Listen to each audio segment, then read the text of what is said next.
The Medgun, the Cure Life medical tool, the Pyramed medical device. Whatever name you use for this tool, most people have carried one on their hip at one time or another. Some don't leave home without one, some may never have heard of them, but this little white tool is a godsend, and in trained hands, you can even cure afflictions for a short time. Turn a limping patient into a track and field champion.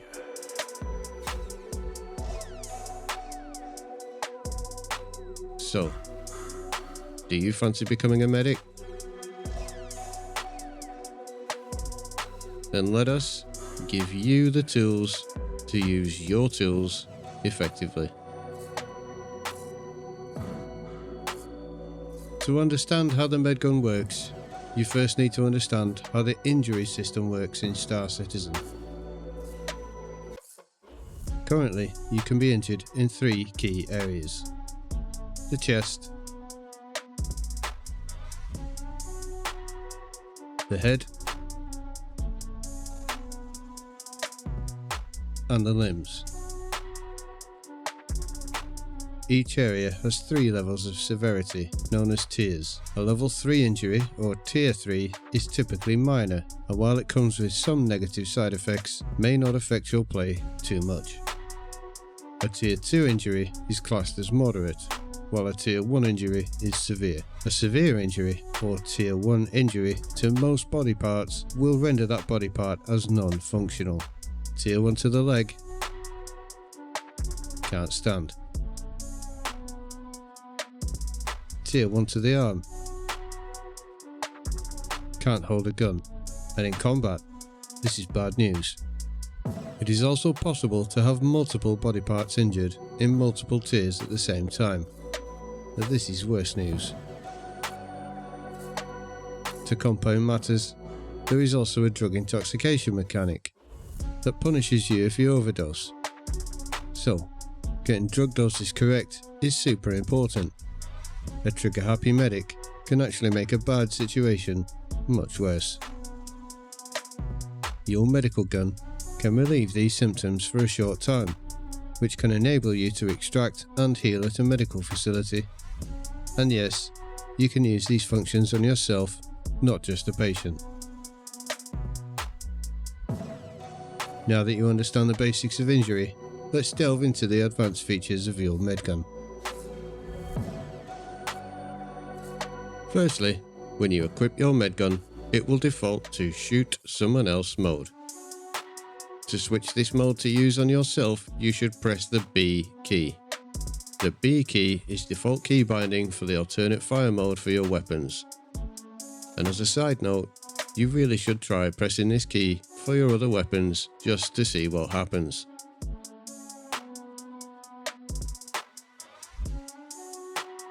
Currently, the medical gun is disabled for use in safe zones, since it is possible to do bad things with it in these areas. The only way to revive someone in a safe zone is to right click with a med pen equipped.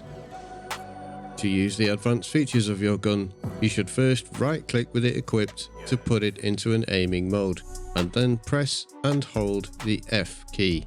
This enables you to use your mouse pointer to click on the slider bar at the top of the gun and put it into the advanced mode. From here, the display will change and present several different options. Let's break down what you see on this new panel. The names of the drugs are listed here on the left. More on these later. Near the bottom of the display is a blood drug level or BDL indicator. The broken bar in the middle represents a BDL of 100%. Administering too much medication can cause fatal overdose, and you will start to actively lose health. 1/3 of this bar, or 75%, is considered our safe zone for drug administration. Above 75%, your patient will start experiencing the effects of intoxication. At the center of the display are a series of slider bars. By holding the same F key, you can increase or decrease the drug doses to a set requirement. To the right of the slider bars are a series of numbers that represent dosage length in minutes and seconds.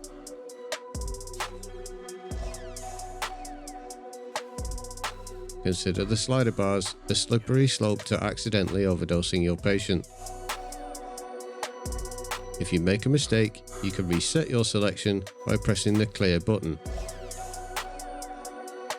The auto button is currently unreliable, so ignored for the purposes of this video. Usually, a short 5-minute dose is enough to get your patient out of danger and closer to a medical facility. Note that your patient does not need to be at 100% health to move. Above 50% will give room to play with supplemental drug doses if required. Highlighted at the bottom of the display, you can see the overall estimate of the applied drugs on BDL. The gun will then deliver no more than selected after pulling the trigger on your selection. While it is important to learn the drug types and what they do, note that the medical gun will give you the information on required drugs to return near normal function to your patient. We go in depth regarding these drugs during our in-game training sessions, but for now, a simple way to understand them are as follows. Hemazal returns health, stops bleeding, revives patients. Roxafen, an opiate medication. This is a painkiller, helps return function to limbs, normalizes movement capability. Demexitrine, adrenaline, reduces concussion symptoms, helps normalize weapon handling and movement speed. Sterogen, steroids. These reduce inflammation and anti-inflammatory medication, reduces vision and hearing symptoms, and normalizes stamina. All of these MedPen-based drugs can be found in your medical gun. They provide symptom relief, and a combination may be required to get your patient functioning normally. The symptom relief is instant and lasts for as long as the drug remains active in your patient. They will slowly metabolize these drugs, and their BDL will decay over time. One last drug we have not yet mentioned is Resurger. This is a detoxifying agent that increases the decay rate of your BDL. This is the only drug that does not have an immediate effect and takes time to work. It will continue to quickly decay the rate of BDL as long as it remains active. Resurger is the only drug that does not increase BDL. Linking this theory to practice, the next bit is as cool as the snowman's pants. Scanning your patient with the Medgun equipped will display further information that can assist you in deciding what drugs to administer. Here we can see, based on the information provided, that our patient has a Tier 3 head injury and will need Demexitrine and Sterogen in order to relieve symptoms associated with the injury. When we have all this information, we can plot this into our medical gun using the advanced feature. Set the drug doses and length of time we want them active using the slider bars, point and pull the trigger.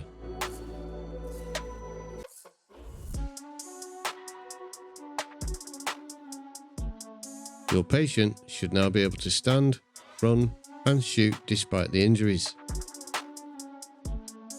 Of course, they will need to access a medical bed to heal the injuries, but drug masking will be in effect. Medical gameplay is subject to change if CIG revisits this mechanic, but after watching this, you should have a basic understanding of the advanced features, display information and symptom relief provided by our medical gun. We want you to look forward to your in-game teaching sessions, where these topics we have briefly explored here will be described in detail by your academy staff. Make sure to sign up to the next in-game medical gun teaching activity, and we will see you there.